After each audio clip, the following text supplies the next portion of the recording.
भारताचे सरन्यायाधीश भूषण गवई यांच्यावर 6 ऑक्टोबर 2025 रोजी जो हल्ला झाला त्या हल्ल्याचा निषेध करण्यासाठी संगमनेर तालुक्यातील सर्व संविधान प्रेमी व नागरिक एकत्र येत डॉक्टर बाबासाहेब आंबेडकर यांच्या पुतळ्यापासून संगमनेर बस स्टँड इथपर्यंत रॅली काढून निषेध नोंदवला।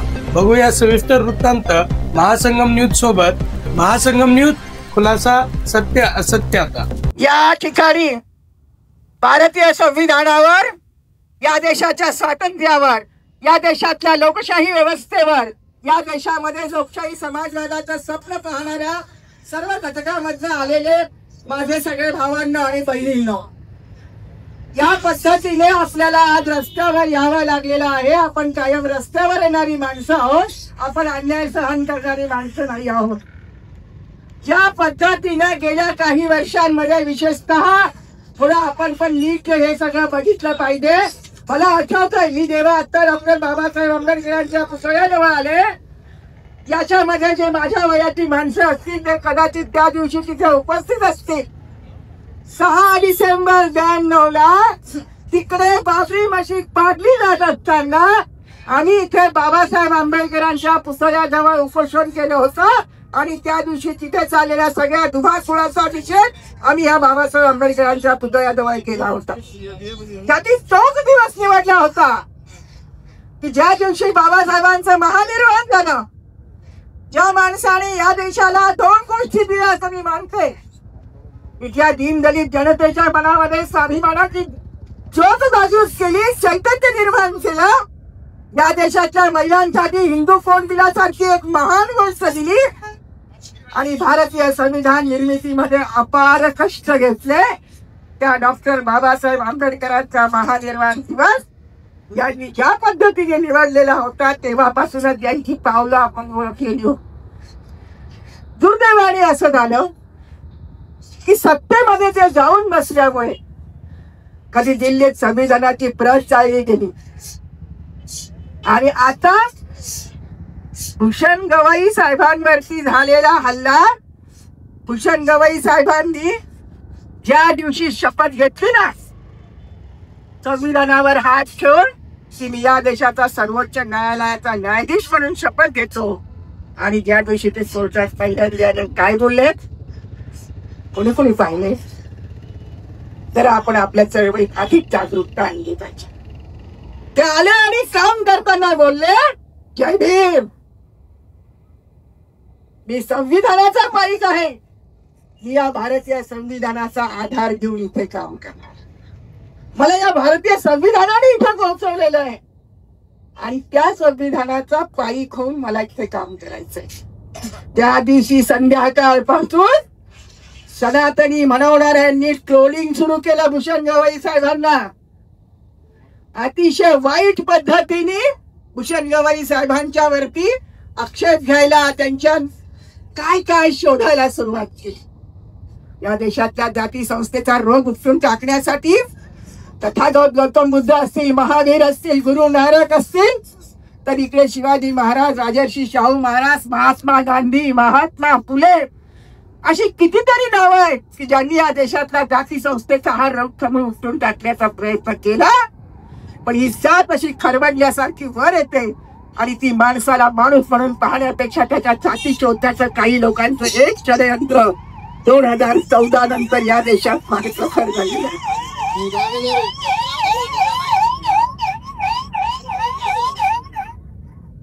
त्यामुळे ज्या दिवशी भूषण गवई साहेबांनी शपथ घेतली त्याच दिवशी त्यांच्यावरती ट्रोलिंगला सुरुवात झाली आणि आमच्यासारखे जे लोक पोस्ट टाकत होते भूषण गवई साहेबांच्या अभिनंदनाचे, आम्हालाही ट्रोल करण्यात, आमच्याही काय काय काय शोधायचा प्रयत्न करण्यात आला। भूषण गवई साहेब असे डगमगणारे नव्हते, त्यांना संविधानाची शपथ घेऊन त्यांनी काम सुरू केलेलं होतं। ज्या देशामध्ये गेले 6 वर्ष मित्रमैत्रिणींनो एक अशी समिती स्थापन झालेली आहे की जी हिंदू संविधान निर्माण करण्यासाठी प्रयत्न करते, त्याचे ड्राफ्ट करते, आणि भूषण गवई साहेब जेव्हा संविधानाच्या आधारावरती सर्वोच्च न्यायालयाचे न्यायाधीश झाले त्याच महिन्यामध्ये या मंडळींनी आपली हा ड्राफ्ट नरेंद्र मोदींकडे दिलेला आहे. हा गोकुळ माणूस आहे ना, राकेश तिवारी आहे बरं का. हा त्याचं आडनाव तुम्ही लिहायला पाहिजे होतं इथे. तो गोल मीडियाने केलाय, भारतातल्या मीडियाने त्याचं तिवारी नाव लपवून ठेवलंय. आपल्याला तो उघड करायला पाहिजे की नाही. तिवारी जेव्हा तिथे येऊन म्हणतात वकील माणूस आहे, तिवारीचं कोर्टात काही काम नव्हतं. तिवारीला कोर्टात काही प्रेस करायचं नव्हतं. तिवारीने काही प्रकरण दाखल केलेलं नव्हतं. तिवारी कोर्टात ठरवून भूषण गवई साहेबांवरती बूट फेकण्यासाठी आला. त्यांनी भूषण गवई साहेबांवरती बूट फेकला. व्यक्तिगतरित्या त्यांचा अपमान झालाच, पण व्यक्तिगतरित्या त्यांचा जसा अपमान झाला तसा भारतीय संविधानिक प्रक्रियेचा अपमान झाला.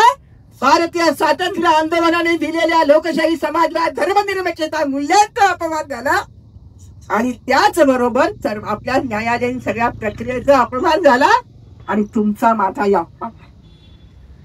आता इथे संविधानाची शपथ आपण घेतली, संविधानाचा मसुदा पासून दाखवला. या प्रास्ताविकावरचं काय झालंय ते धनकर गेले ना, आता उपराष्ट्रपती होते ना, ते धनकर असं बोलले होते जाण्यापूर्वी. एक एक जण बोलत असतो बरं का आणि सोडत असतो चिल्लू एक एक. ते जास्त बोलले होते की या घटनेमधला समाजवाद आणि धर्मनिरपेक्षता हे दोन शब्द काढून टाक. त्यांच्या अंतर्गत राजकारणामुळे त्यांची गच्छंती झाली, पण जाण्यापूर्वी हे विष पेरून धनकर देखील केले. आणि अशी एक पिलावर 10 तोंडांची, या असं म्हणतात की रावणाला 10 तोंड होते. खरं खोटं माहीत नाही, पुराण कथा आहेत या सगळ्या, पण यांना 50 तोंड आहेत. आणि 50 तोंडांनी हे असं बोलत राहतात की ज्याच्यामुळे इथल्या भारतीय संविधानाच्या संबंध रचनेला धक्का बसेल. आपल्या सगळ्यांपुढे हे खूप मोठं आव्हान आहे. हे राजकीय आव्हान आहे, हे सांस्कृतिक आव्हान आहे. अभ्यासक्रम बदलत चालले. अभ्यासक्रमामध्ये असलेल्या संविधानाचा ठगा हे काढून टाकण्याचा प्रयत्न होतोय. भारतीय संविधान साधी सुधी गोष्ट नाहीये. 1935 साली लाहोरला झालेल्या काँग्रेसच्या अधिवेशनामध्ये जेव्हा पहिल्यांदा तिरंगा फडकवला गेला रावी नदीच्या काठावरती, त्या दिवशी भारतीय संविधान तयार करायची शपथ आपल्या स्वातंत्र्य आंदोलनातल्या सगळ्या नेत्यांनी घेतली. त्या दिवशी ठरवलेलं होतं की भारतीय संविधान निर्माण केलं पाहिजे. तुम्ही भारतीय संविधानाची ओरिजिनल प्रत ज्यांनी बघितली असेल, मी बघितली आहे, त्या ओरिजिनल प्रतीवरती तथागत गौतम बुद्धांपासून महावीरांपर्यंत, महात्मा गांधींच्या दांडी यात्रेपासून तर सगळ्यांचे फोटो आहेत, चित्र काढलेले आहेत. 4-5 दिवसापूर्वी जी घटना घडली तिचं गांभीर्य या देशातल्या लोकांना असायला हवं पाहिजे होतं. पण आंबेडकरी समुदाय असेल, डाव्या पुरोगामी चळवळीतील लोक असतील, ही लोक कायम रस्त्यावरती संविधानाचा विचार घेऊन आणि खांब म्हणून उभा राहिलेली आहे.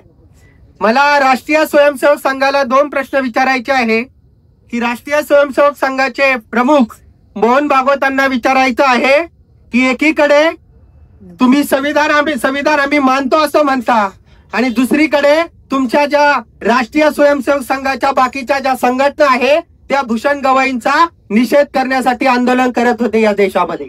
तुम्ही त्या तिवारीचा निषेध करायचं सोडून त्या सीजेआयचा निषेध करायला लागले. ही अत्यंत वाईट गोष्ट आहे. तुम्हाला या देशाचा तिरंगा मान्य नाही का? तुम्हाला या देशाचं संविधान मान्य नाही का? तुम्हाला या देशाचा सेक्युलर विचार मान्य नाही का? हा प्रश्न आज आम्हाला पडलेला आहे. आज नरेंद्र मोदी साहेबांना सुद्धा 24 तास लागले ट्विट करायला सीजेआयवरती झालेला हल्ला. भारताच्या 75, 77, 78 वर्षाच्या स्वातंत्र्य चळवळीनंतर, स्वातंत्र्य मिळाल्यानंतर पहिल्यांदा देशाच्या सीजेआयवरती कुणीतरी बूट फेकायचा प्रयत्न केला. ही अत्यंत लाजिरवाणी गोष्ट आहे. जर सीजेआयनी जरी माफ केला असेल त्याला, परंतु आज देशाच्या गृहमंत्र्यांना वाटलं नाही की देशाच्या संविधानावरती हल्ला केलेल्या माणसावरती गुन्हा दाखल केला पाहिजे. आज त्याचे तुमचे चेले चपाटे त्या तिवारीचा समर्थन करत इकडे तिकडे फिरत आहे.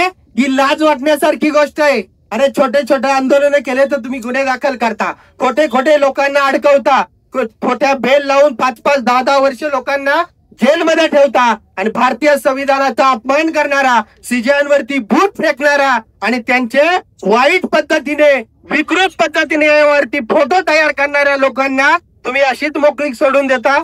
अरे महापूर आलाय, देशामध्ये बेरोजगारी वाढले, शिक्षणाचा गर्व तुम्ही बाजार करताय, अडाणी अंबानी रामदेव बाबाच्या पतंजलीच्या शाळा आणताय, तुमचा मनोवादी विचार अभ्यासक्रमामध्ये घुसवता, तुम्ही बोलायला तयार होत नाही आणि आज तुमचे प्रत्येक राज्यात, प्रत्येक जिल्ह्यात टवाळखोर धर्माच्या नावावरती तयार केले, जे हिंदू मुसलमान भांडणं लावताय, जे हिंदू दलित भांडणं लावताय, शेतकऱ्यांचा, विद्यार्थ्यांचा, आरोग्याचा, रोजगाराचा प्रश्न सगळा बाजूला लावलाय आणि जो घाणेरडा प्रकार त्यांना क्लोरोलॉजी कळाली. माझ्या सगळ्या भावांना, बंधू भावांना इथे विनंती आहे की त्यांची एक स्ट्रॅटेजी आहे, हिंदू मुस्लिम भांडणं लावा, तरुण मुलांची डोके भडका आणि भाजपला मतदान पाडा, त्यांच्या मित्र पक्षांना भांडण पाडा.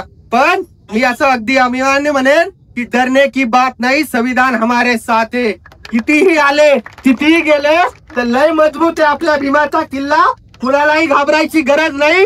जेव्हा जेव्हा संविधानावरती संकट येईल त्यावेळेस या देशातला सामान्य माणूस, तरुण वर्ग, गरीब, शेतकरी, शेतमजूर, या देशातला चळवळीतला माणूस हा रस्त्यावरती उतरला शिवाय राहणार नाही. एवढं बोलतो. जय भारत, जय संविधान, जय भीम. अशाच नवनवीन अपडेट मिळवण्यासाठी महासंगम न्यूजला लाईक, शेअर आणि सबस्क्राईब करायला विसरू नका. महासंगम न्यूज, खुलासा सत्य असत्याचा.